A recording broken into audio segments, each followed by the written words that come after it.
মই বুজাই দিছো 2017 চনত আমি পলিটেকনিক আৰু ইঞ্জিনিয়াৰিং কলেজত 370 গৰাকী অধ্যাপক অধ্যাপিকাক অংশকালীন হিচাপে আমি নিযুক্তি দিছিলো সেইটো আৰু সত্যৰ কথা নাই সবৰ হাতত কাগজখনে আছে আৰু তেওঁলোকক পাৰ ক্লাস হিচাপত বেতন দিয়া হৈছিল যে যিমানটা ক্লাস কৰিব সিমানটা বেতন দিব তাৰ পিছত আমি তেখেতসকলক এটা প্ৰক্ৰিয়াৰ মাজেৰে কিছুক আমি এবজৰ্ভ কৰিলো আৰু এনেকে কিছুৱে ৰিজাইন দিও গুছি গল 67 গৰাকী ৰিজাইন দিলে আৰু আমাৰ যেটো প্ৰক্ৰিয়াৰ মাজেৰে 133 গৰাকীয়ে সৰকাৰি চাকৰি পালে আৰু কিছুক ৰেগুলেশন 3F তো লোৱা গল এতিয়া প্ৰশ্নটো হল যে এই পলিটেকনিকৰ শিক্ষকসকলে গুৱাহাটী উচ্চ ন্যায়ালয়ত গল যদি কোৰ্টত নগলে হেতেন আমাৰ লগতে কথাটো থাকিলেতেন কথাটো বেলেগ আছিল কোৰ্টত তেওঁলোকে গল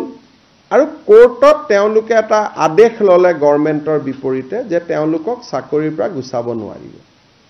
কিন্তু গুৱাহাটী উচ্চ ন্যায়ালয়ে তেওঁলোকক এটা সিদ্ধান্ত দিলে অৱশেষত যে নহয় কোনো কন্ট্ৰাকচুৱেল টিচাৰ সৰকাৰে ৰেগুলাৰ কৰিব নোৱাৰে অৰ্থাৎ মই যেটো বিধান সভাটো কৈছিলো এটো উচ্চ ন্যায়ালয়ে এটা গুৰুত্বপূৰ্ণ জাজমেন্ট দি কলে যে সৰকাৰৰ এটো অধিকাৰে নাই কাকো ৰেগুলাৰাইজ কৰা গতিকে তেওঁলোকৰ জাগাত নতুনকৈ এপইন্টমেন্ট পোৱা শিক্ষকসকলে যোগদান কৰিলে যিসকলৰ চাকৰি গল তেওঁলোকো অসমীয়া তেওঁলোকো সুকা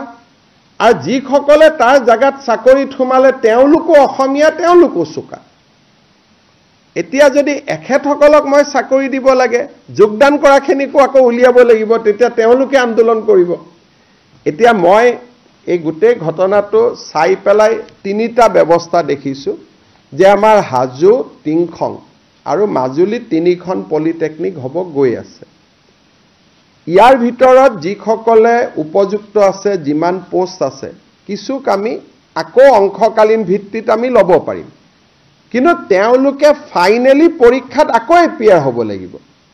কিছুমানে কৈছে পৰীক্ষাত এপিয়াৰ হোৱাৰ কাৰণে এজ নাই লাগিলে আমি এজটো কণ্ডন কৰি দিম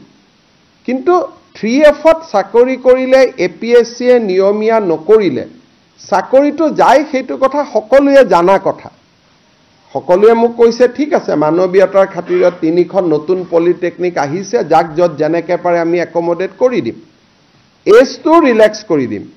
কিন্তু তেওঁলোকে পঢ়া শুনা কৰি যেহেতু মেধাবী বুলি নিজে কৈছে আৰু আমাৰ যেহেতু চাকৰিত ইঞ্জিনিয়াৰিং কলেজৰ প্ৰফেসৰ সকলে ইন্টাৰভিউ লয় তাত কোনো পলিটিক্যাল মানুহ নাই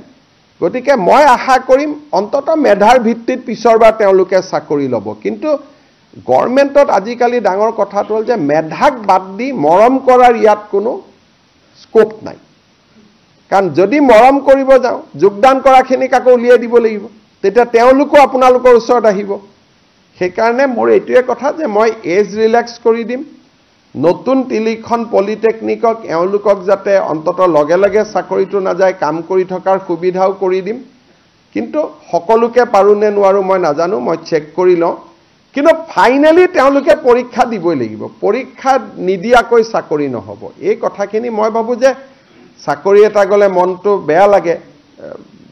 অলপ দুখু কৰে